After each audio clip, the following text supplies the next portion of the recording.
बोलो बोलो सती सावित्री मैया की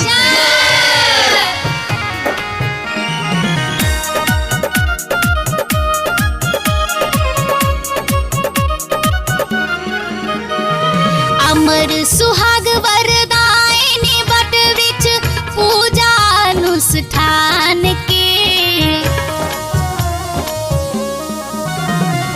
अमर सुहाग वरदायिनी बट वृक्ष पूजा अनुष्ठान की। मैं कथा सुनाऊं सती सावित्री और पति सत्यवान की। मैं कथा सुनाऊं सती सावित्री और सत्यवान की।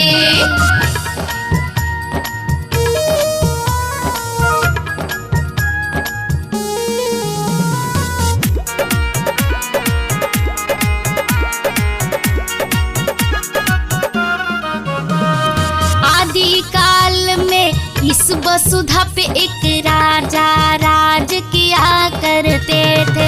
अश्वपति था नाम सदा वो धर्मो कर्म किया करते थे।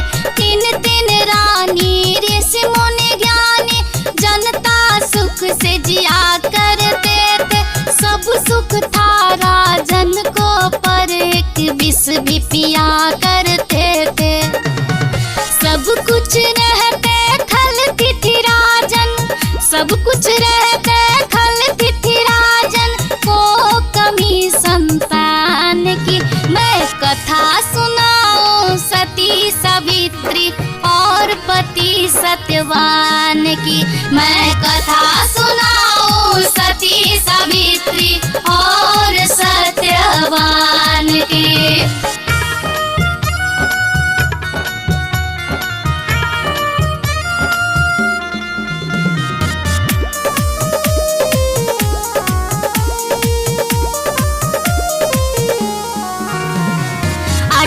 बरस तक राजा जी खुद रानी के संग पूजन किए। माता सावित्री देवी के चरणों में सब अर्पण वो किए। देवी सावित्री हुई प्रसन्न और राजा को वरदान वो दी। संतान विहीन राजा रानी को कन्या रूपी संतान वो दी। जन्मी सावित्री की कृपा से, जन्मी सावित्री की कृपा से कन्या सावित्री नाम की। मैं कथा सुनाऊं सती सावित्री और पति सत्यवान की। मैं कथा सुनाऊं सती सावित्री और सत्यवान की।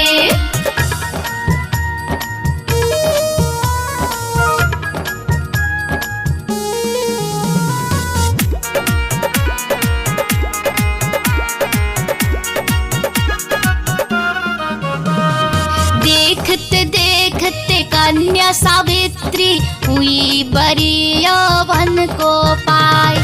सब गुण संपन्न रूप लुभावन सुंदरता जो पड़ी लजाई।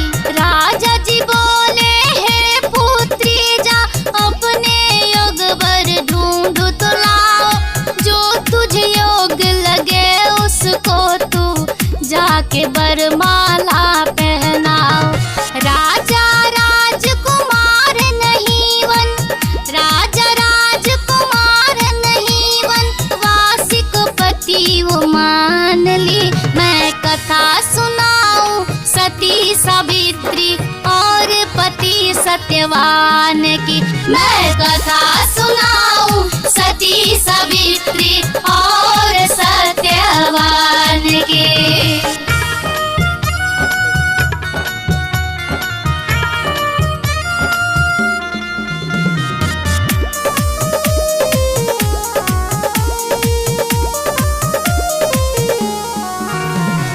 सुन के चकित हुए नारद जी और आए राजमहल समझाने। जिसको बरमानी है सावित्री है वो अल्पायु ये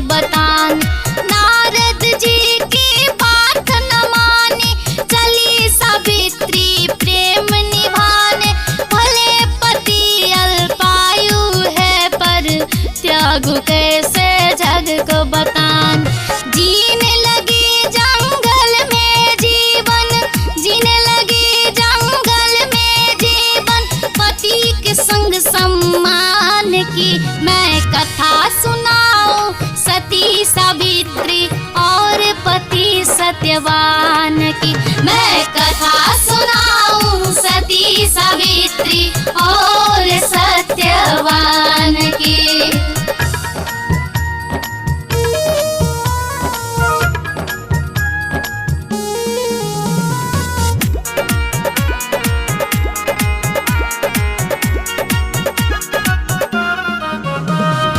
हाथ की मेहंदी धुली नहीं और पति गोद में आके गिरे थे। सामने थे यमराज और उनके फांस पति के गले पड़े थे। फांस धरे यमराज मृतक को जब चले यमलोक पहुँचाने, पति को पकड़े सती लगी जब सौ शरीर यमलोक को जाने।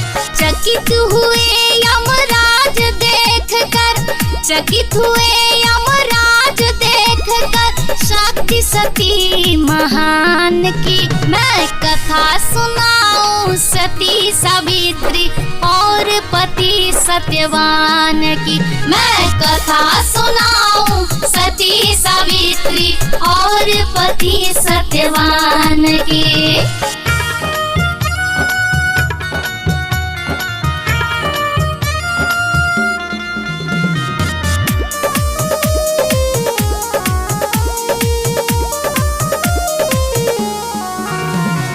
बोले है यमदेव है पतिव्रता, नारी कहना मान लो। तेरी पतिव्रत धर्म से खुश हूँ, 3 वर तू मांग लो। खुश है तो है देव तू मेरे, पिता को 100 संतान दे दो।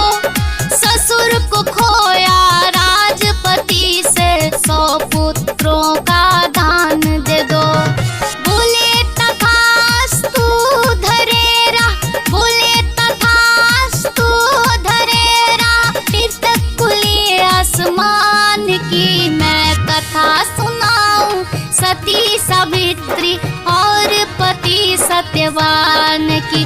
मैं कथा सुनाऊं सती सावित्री और सत्यवान की।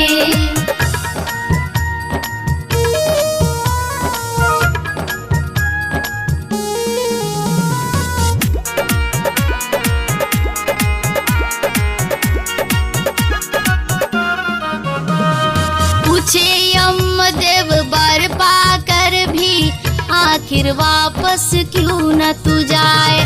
बोली सती है देवपति बिन 100 पुत्र हम कैसे पाए। प्रसन्न हुए यमराज सती को देख के मन ही मन मुस्काए। मृत पति को करके जीवित यमराज सावित्री को लौटाए। एक पतिव्रता की शक्ति ने, एक पतिव्रता की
सावित्री और पति सत्यवान की।